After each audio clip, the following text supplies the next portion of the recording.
Okay, hello everyone.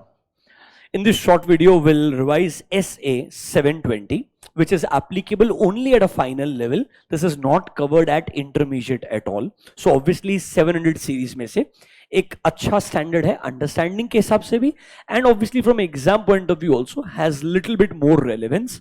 Obviously इसके ऊपर एक दो क्वेश्चंस ऑलरेडी पूछे जा चुके हैं. I will show you sample questions also, but let's understand what is the logic of this SA. Look at the name. 720 बोलता है auditors responsibilities in relation to other information. तो सबसे पहले what is this other information? इन्होंने इस word को 720 में define किया है. क्या बोला है?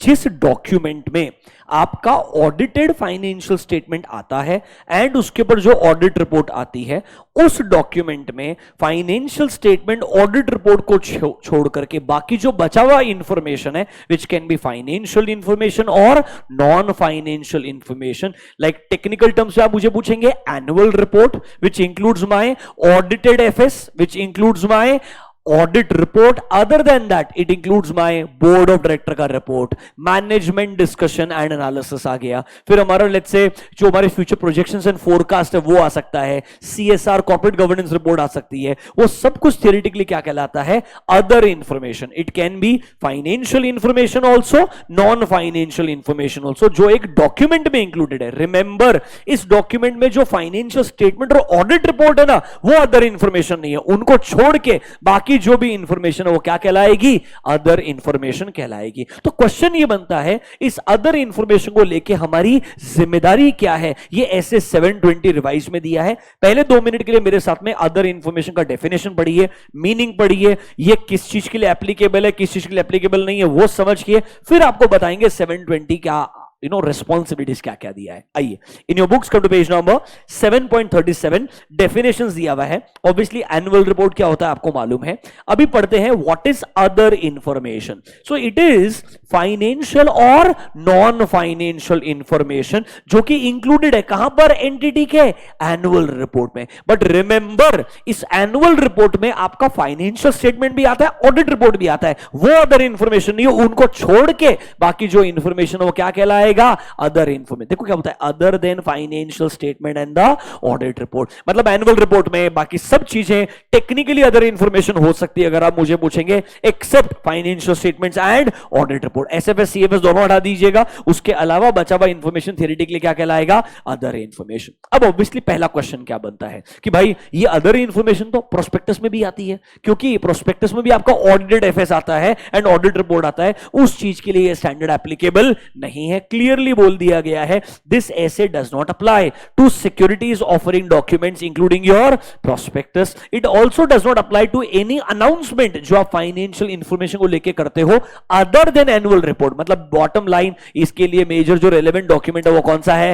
एनुअल रिपोर्ट ही, ऐसा मान के चलिए. अब क्वेश्चन क्या बनता है, सर इसको लेके हमारी जिम्मेदारी क्या है?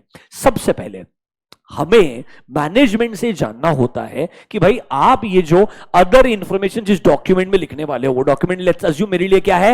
एनुअल रिपोर्ट है. अब क्या होता है, हमारे ऑडिट रिपोर्ट के पहले ये एनुअल रिपोर्ट का ड्राफ्ट कॉपी फाइनलाइज हुआ है कि नहीं हुआ है, सब्जेक्टिव है. तो पहले मुझे मैनेजमेंट से मिलकर समझना पड़ेगा उनका प्लान ऑफ एक्शन क्या है, वो कैसे प्रिपरेशन कर रहे हैं, क्या उनका ये ड्राफ्ट वर्जन जो है वो फाइनलाइज हो जाएगा before the date of audit report. मैं रिक्वेस्ट तो यही करूंगा कि आपका एनुअल रिपोर्ट फाइनलाइज कर लो ऑलमोस्ट ऑडिट रिपोर्ट डेट से पहले, ताकि मैं वो ड्राफ्ट कॉपी गो थ्रू करूंगा, उसमें कुछ गलतियां हैं, प्रॉब्लम्स है, मैं आइडेंटिफाई करके आपसे डिस्कस कर पाऊंगा. पर कभी कभी हो सकता है कि मैनेजमेंट के पास में ड्राफ्ट वर्जन पूरा रेडी ना हो, तो वो क्या आपको क्या बोलेगा कि यार बोर्ड ऑफ डायरेक्टर का रिपोर्ट तो रेडी है, एमडीएनए कंप्लीट नहीं हुआ है, एमडीएनए ना हमको 1 आध महीना लगने वाला है. तो मैं क्या बोलूंगा, ठीक है आपके पास जो रेडी है मुझे ऑडिट रिपोर्ट से पहले दे दीजिएगा, जो रेडी नहीं है उसके लिए मुझे डब्ल्यूआर में लिख के दे दो. डब्ल्यूआर मतलब रिटन रिप्रेजेंटेशन में लिख करके दे दो कि आप लोग जैसे ही आपका एनुअल रिपोर्ट फाइनलाइज होगा पहले ऑडिट को प्रोवाइड करेंगे, ऑडिटर उसको गो थ्रू करेगा, ऐसे 720 का प्रोसीजर्स लगाएगा, और जब मुझे सब ठीक लगेगा और मैं जब आपको कंफर्मेशन दूं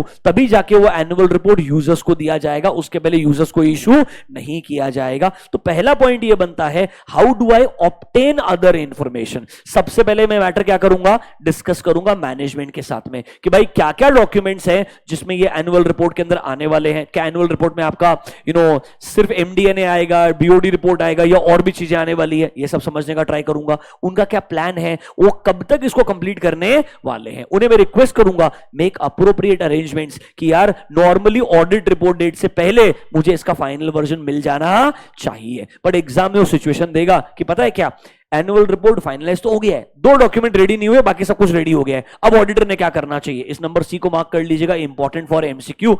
व्हेन सम और all of the documents are not made available until the date of audit report। मान लो उन्होंने बोला एमडीएनए रेडी नहीं हुआ, बाकी सब कुछ रेडी हो गया, तो मुझे क्या करना है, बाकी सब कुछ तो लेना है। एमडीएनए नहीं अभी तक मिला है, बाद में मिलेगा, इसके लिए क्या लेना चाहिए, डब्ल्यूआर लेना चाहिए। I should request management to provide a written representation कि जो फाइनल वर्जन है वो पहले ऑडिटर को दिया जाएगा, उसके बाद ही उसको इश्यू किया जाएगा। मेंबर्स को जब तक ऑडिटर का उस पर काम खत्म नहीं होता है वो मेंबर्स को इश्यू नहीं करेंगे। बेसिकली ये डॉक्यूमेंट का एक वर्जन, फाइनल वर्जन आपके पास आना चाहिए। आपने क्या करना है मैं बताऊंगा, अभी के लिए आएगा, इसका अरेंजमेंट आपने करना है। You should try to obtain this document that includes which information, other information, because 720 बोलता है you have a responsibility regarding other information. अच्छा अब मुझे बताओ, मान लो मुझे एनुअल रिपोर्ट मिल गया, मुझे करना क्या है। मुझे स्टैंडर्ड बोलता है उसको रीड करना है, गो थ्रू करना है, कंसिडर करना है और देखना है। 2 टाइप की गलतियां हो सकती है, या तो जो अदर इंफॉर्मेशन में लिखा है, या तो जो अदर इंफॉर्मेशन में लिखा है एंड जो फाइनेंशियल स्टेटमेंट में है वो मैच नहीं होता है। There is a inconsistency, there is a inconsistency between other information and financial statement, या फिर there is a inconsistency between other information and auditors understanding. क्या होता है ना, अदर इंफॉर्मेशन में फाइनेंशियल इंफॉर्मेशन भी है, नॉन फाइनेंशियल इंफॉर्मेशन भी है। डेफिनेशन में पढ़ा आपने, इट इंक्लूड्स बोथ फाइनेंशियल और नॉन फाइनेंशियल इंफॉर्मेशन। एग्जांपल देता हूं जो आईसीआई ने क्वेश्चंस में पूछा भी है।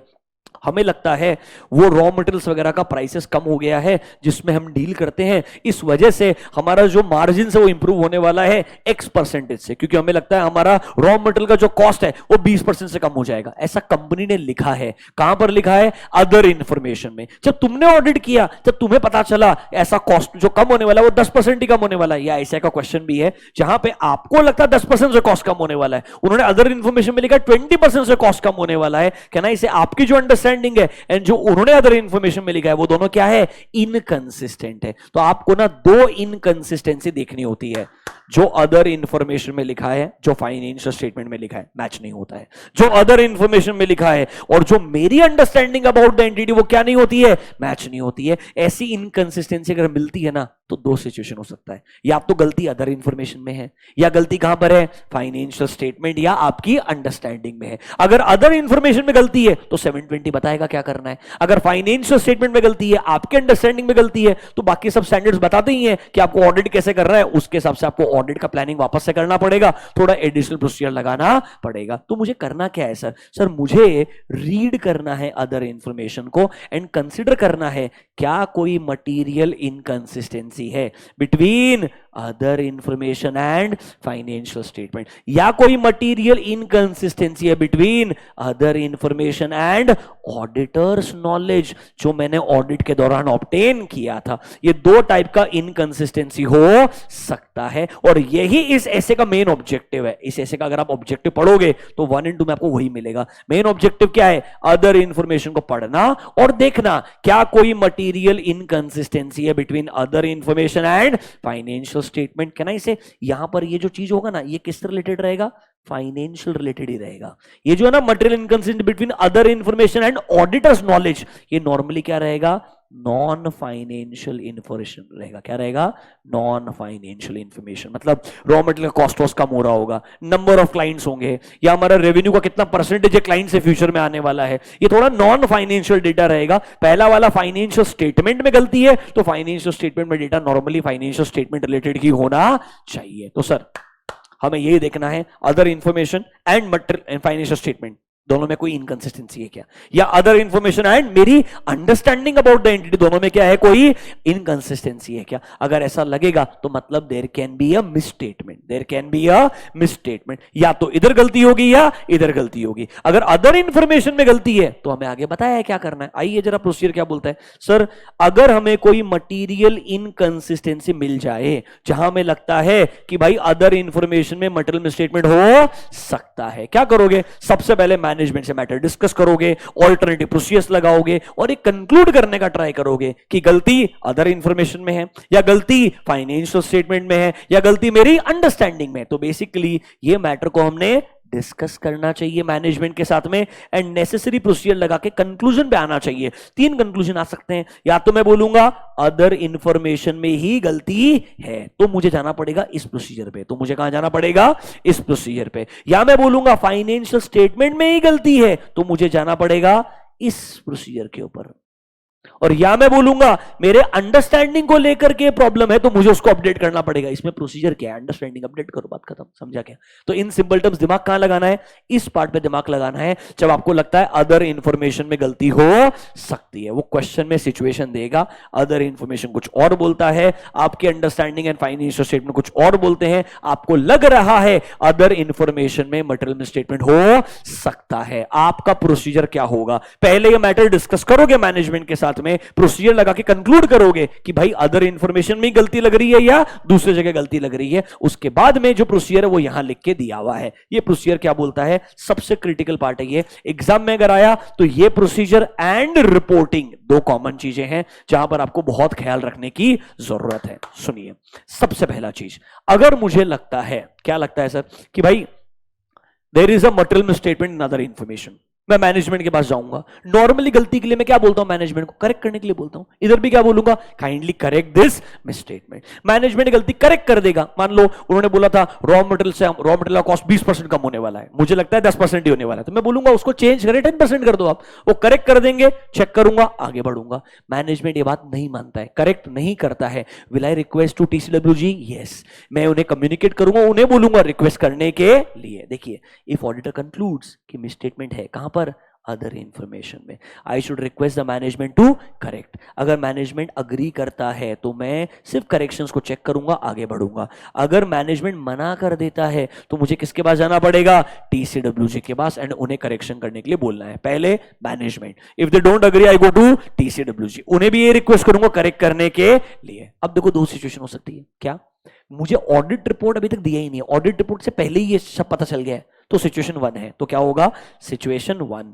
अगर ऑडिट रिपोर्ट देने के बाद में सब पता चल रहा है तो there can be a situation 2। Management को दोनों केस में रिक्वेस्ट करना पड़ेगा, TCWG दोनों केस में रिक्वेस्ट करना पड़ेगा। मान लो मैंने अभी तक ऑडिट रिपोर्ट नहीं दिया है, अभी तक मेरा ऑडिट रिपोर्ट देना बाकी है, मैंने TCWG को बोला आप करेक्ट करो, उन्होंने अभी तक करेक्ट नहीं किया। Should I consider this impact on my report? Yes, if auditor concludes कि मिसस्टेटमेंट तो है एंड अभी तक ऑडिट रिपोर्ट दिया नहीं है prior to the date of audit report, will I request TCWG for correction? Yes, उन्होंने भी करेक्ट नहीं किया है, तो मुझे क्या लेना पड़ेगा? Appropriate action. उसमें क्या बोला है? I have to consider, mark the word, implication for the auditors report. मेरे ऑडिट रिपोर्ट में इसका इंपैक्ट कंसीडर करना पड़ेगा और TCWG को बताना पड़ेगा मैं मेरे ऑडिट रिपोर्ट में कैसे इस चीज से डील करने वाला हूं। और अगर ये बहुत सीरियस सिचुएशन है, हम विड्रॉल के बारे में भी सोच सकते हैं, but withdrawal should be permitted by law और regulation. If permitted I can even consider the withdrawal. There are two option, option A है या बी है। नॉर्मली एक्सट्रीम केस में विड्रॉल पे जाएंगे, विड्रॉल परमिटेड नहीं हुआ तो हमको ए पे जाना ही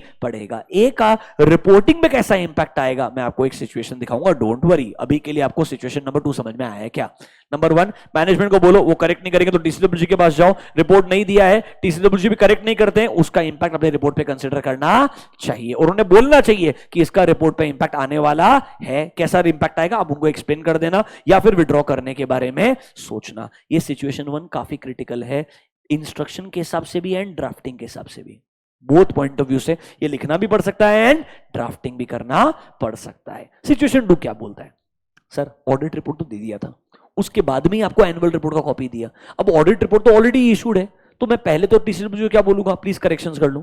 करेक्शन कर लिया तो बढ़िया बात है, करेक्शन नहीं करेंगे तो अब मुझे पता है क्या बोलना पड़ेगा कि भाई मेरे जो यूजर्स हैं, पहली बात तो उनको मेरा पुराना रिपोर्ट जाना नहीं चाहिए, और ये मैटर यूजर्स तक आना चाहिए कि भाई उन्हें पता चले मुझे लगता है एक गलती है अदर इंफॉर्मेशन में जो करेक्ट होनी चाहिए, जो टीसीडब्ल्यूजी क्या नहीं करे, करेक्ट नहीं कर रहे। तो आंसर बोलता है टेक अप्रोप्रिएट एक्शन, ताकि ये मैटर कहां तक आना चाहिए, यूजर्स के सामने आना चाहिए। देखो अगर ऑडिटर कंक्लूड करता है मटेरियल मिसस्टेटमेंट है after the date of audit report, पहले तो करेक्ट करने के लिए बोलूंगा, करेक्ट कर दिया तो कोई दिक्कत वाला बात नहीं है। If it is not corrected by TCWG I should take appropriate action considering the legal rights and obligations. ये लाइन इंपॉर्टेंट है, to seek to have the uncorrected misstatement appropriately brought to the attention of users.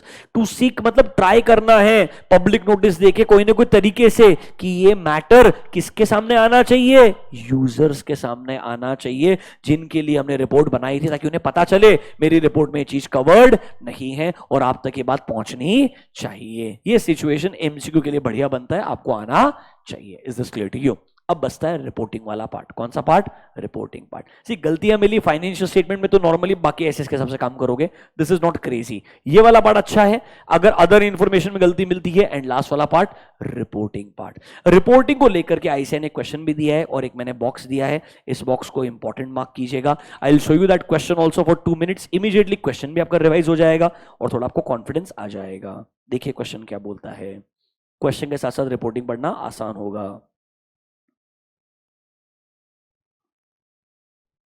देखिए this was the question asked in May 25 exam.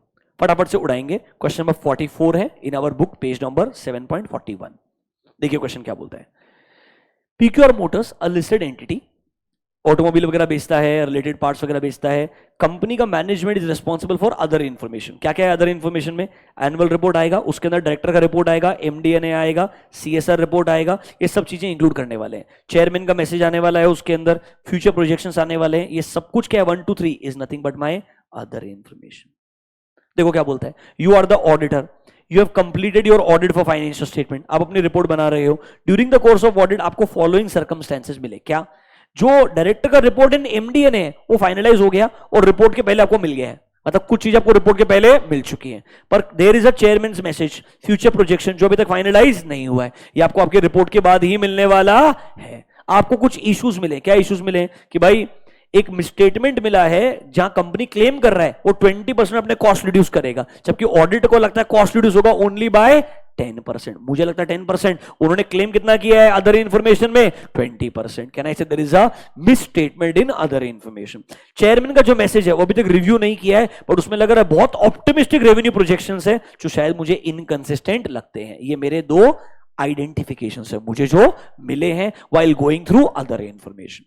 Answer the following with reference to relevant SA. As per 720 आपको दो चीजें answer करनी है।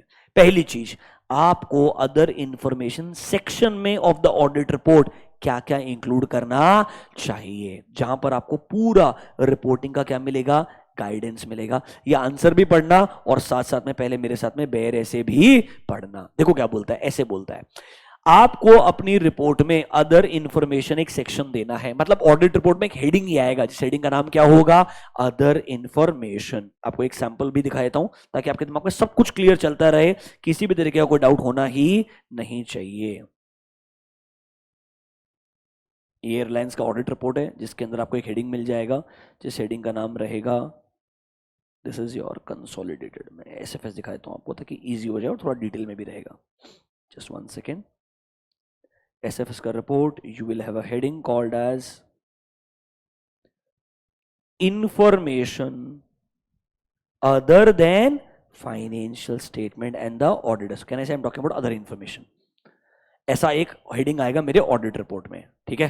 देखो क्या करना है, सबसे पहले एक स्टेटमेंट देना है। क्या लिखना है इस हेडिंग में? एक स्टेटमेंट कि who is responsible for the information, management. या तो मैनेजमेंट लिखूं या क्या लिखूं, BOD, कोई फर्क नहीं पड़ता है। ऐसे का क्वेश्चन देखो, उस क्वेश्चन में देखो पहला स्टेटमेंट क्या लिखा है, a statement that management is responsible for other information, जो कहां इंक्लूडेड है, एनुअल रिपोर्ट में इंक्लूडेड है। फिर देखो अगला स्टेटमेंट क्या बोलता है, सर आइडेंटिफाई करना कि अदर इंफॉर्मेशन में कौन सा इंफॉर्मेशन मुझे ऑडिट रिपोर्ट से पहले मिल गया। अब उस क्वेश्चन में मुझे कौन सा इंफॉर्मेशन मिल गया, मुझे एमडीएनए मिल गया, डायरेक्टर का रिस्पॉन्सिबिलिटी वाला जो बीओडी रिपोर्ट है वो मिल गया। तो जो जो आपको ऑडिट रिपोर्ट से पहले मिल गया उसे क्या करना, आइडेंटिफाई करना। तो यहां देखो मुझे बोलना पड़ रहा है डायरेक्टर का report and MD and A has been obtained prior to the date of audit report. यहां पे बोला ना ये चीज आपको पहले ही मिल चुकी है। क्या क्या नहीं मिली आपको, चेयरमैन का मैसेज नहीं मिला है, फ्यूचर प्रोजेक्शन नहीं मिला है, तो ये भी बताना पड़ेगा कि भाई अदर इंफॉर्मेशन जो मुझे फ्यूचर में मिलने वाली है वो कौन कौन सी है, चेयरमैन का message and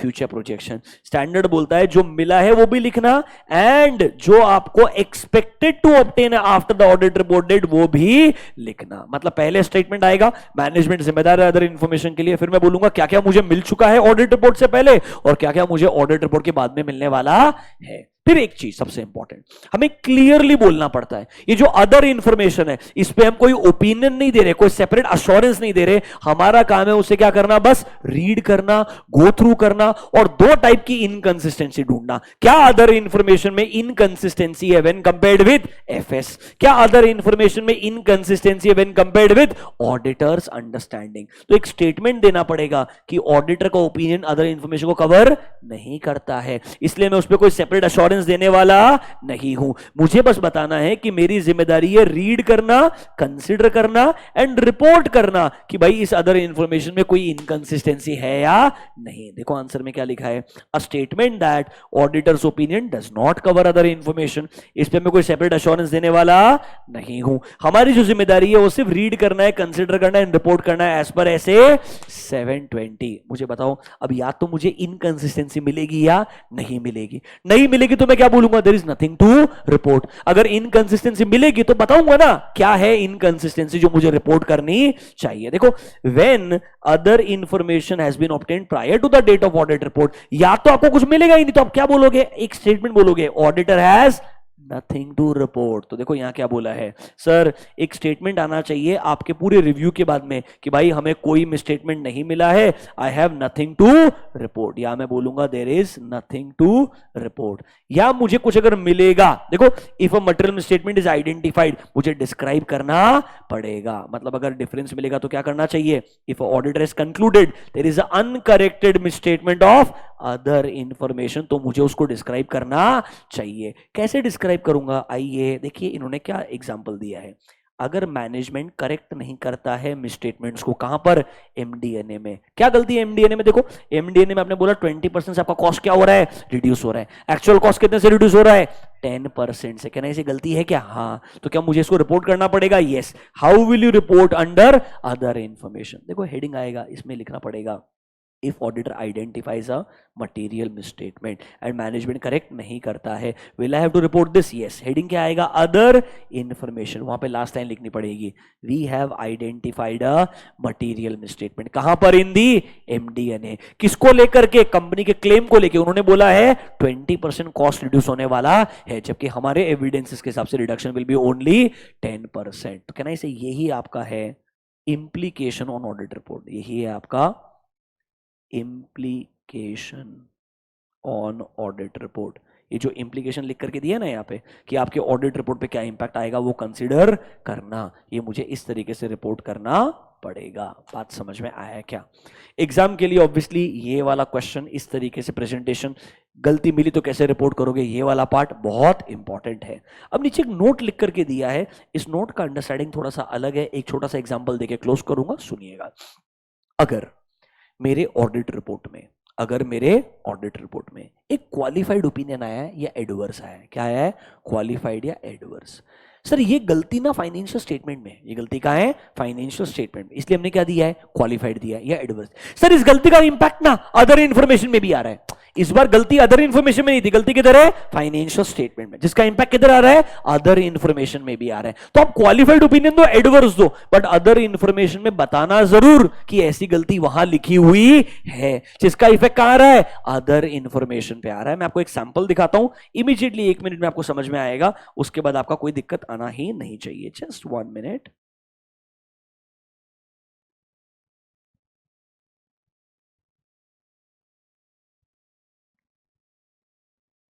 $720, just look at a sample।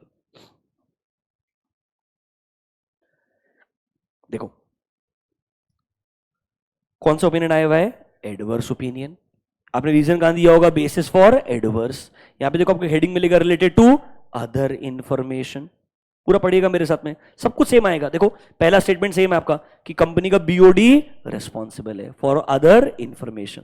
Our opinion on financial statement does not cover other information. इस पे हम कोई सेपरेट ओपिनियन देते नहीं है। हमारा रिस्पॉन्सिबिलिटी क्या है, we are responsible to read other information और कंसिडर करना है क्या कोई मटीरियल इनकंसिस्टेंसी है between financial statement and our knowledge when compared with other information. मतलब OI, other information and financial statement में कोई इनकंसिस्टेंसी है क्या, ओआई और मेरी अंडरस्टैंडिंग में कोई इनकंसिस्टेंसी है क्या। अब देखो ये पार्ट बहुत इंपॉर्टेंट है। Based on the work we performed we conclude that there is a material misstatement as we are. अगर ऐसा कुछ होता है तो हमें नॉर्मली रिपोर्ट करना होता है। देखो as described in the basis for adverse section, कोई तो गलती है जिसका इंपैक्ट जो हमें लगता है कहां पर आने वाला है, अदर इंफॉर्मेशन पे भी आने वाला। तो कहना है एडवर्स का रेफरेंस कहां पे आएगा, अदर इंफॉर्मेशन पे आएगा। ऐसा ही अगर क्वालिफाइड होगा उसका भी रेफरेंस आना चाहिए। So if there is a qualified opinion also तो भी अदर इंफॉर्मेशन में सेम रेफरेंस आता है as described in basis for qualified opinion section. इसका इंपैक्ट अदर इंफॉर्मेशन पे भी आएगा। मुझे लगता है देखो ऐसा कोई ड्राफ्टिंग वाला सिचुएशन एग्जाम में आगे पूछा जा सकता है। आइडियली नॉर्मली पता है ऐसे क्या करता है, जहां भी अनएक्सपेक्टेड क्वेश्चन देना है दे गो टू बेयर ऐसे, उसमें एक इलस्ट्रेशन को उठाते हैं, उसमें से सिचुएशन बना के वो क्वेश्चन बना देते हैं। मेरे हिसाब से इसका ड्राफ्टिंग के लिए थोड़ा केयरफुल रहिएगा। किसका ड्राफ्टिंग को लेकर के, इसके ड्राफ्टिंग को लेकर के। रिमेंबर ये ड्राफ्टिंग कहां पे आएगा, अदर इंफॉर्मेशन हेडिंग में। कहां पर आएगा, अदर इन। सारा ड्राफ्टिंग सेम है, सिर्फ लास्ट में लाइन लिखना पड़ेगा ये मैटर कहां डिस्क्राइब्ड है, बेसिस फॉर क्वालिफाइड और एडवर्स। सेम मैटर को डिफाइन करना और बोलना इसका पोटेंशियल इंपैक्ट ओआई पे भी आ सकता है। देखो व्हेन ऑडिटर एक्सप्रेसेस क्वालिफाइड और एडवर्स, कहां पर, एज पर 705 ऑडिटर शैल कंसिडर इसका implication giving rise to modification for the statement required. Other information पे क्या इसका इंप्लीकेशन है वो कंसिडर करना चाहिए। मैंने दो इलस्ट्रेशन आपको एज पर 720 दिखाए। Is this clear to you. Last part एक छोटी सी चीज है, इतनी क्रिटिकल नहीं है। ये सेम चीज 700 के अंदर भी है कि अगर लॉ या रेगुलेशन बोलता है ऑडिट रिपोर्ट में क्या क्या आएगा, तो याद है हम ऐसे का रेफरेंस तब तक नहीं देंगे जब तक मिनिमम एलिमेंट्स नहीं आएंगे।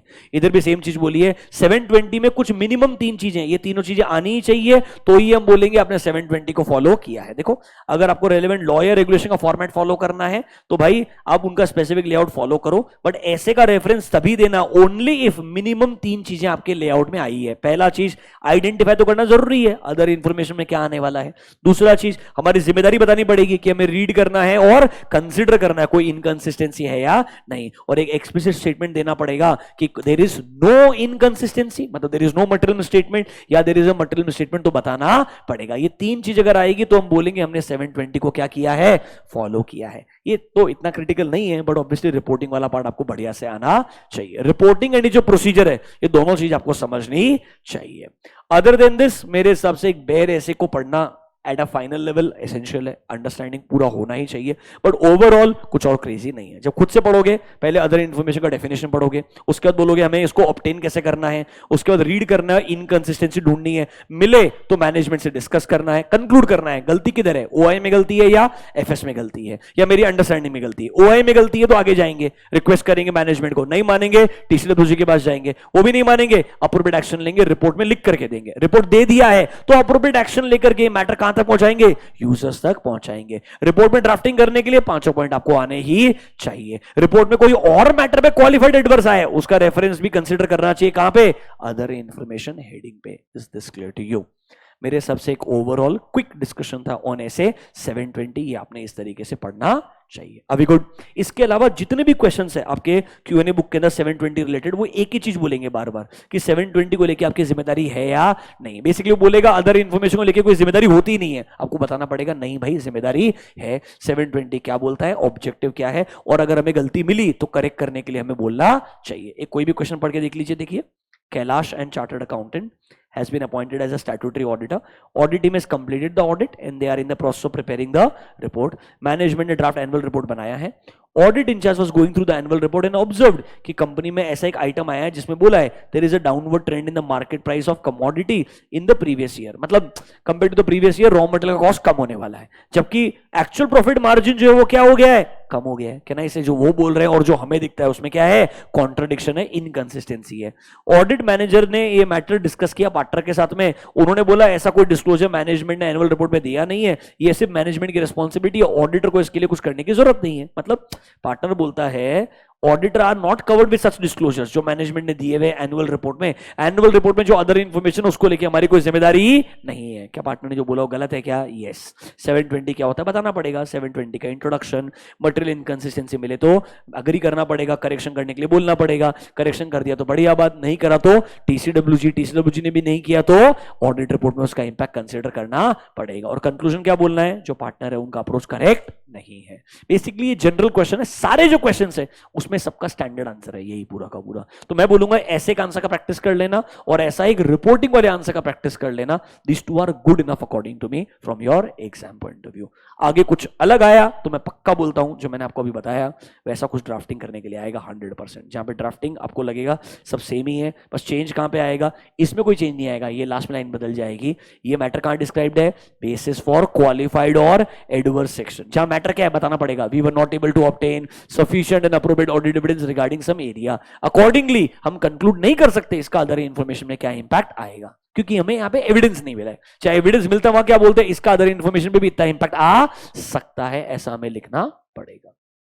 ओके इसको प्रैक्टिस किया तो सफिशिएंट रहेगा. That's all for SA 720. I hope this revision is helpful. Thank you online students. Bye bye.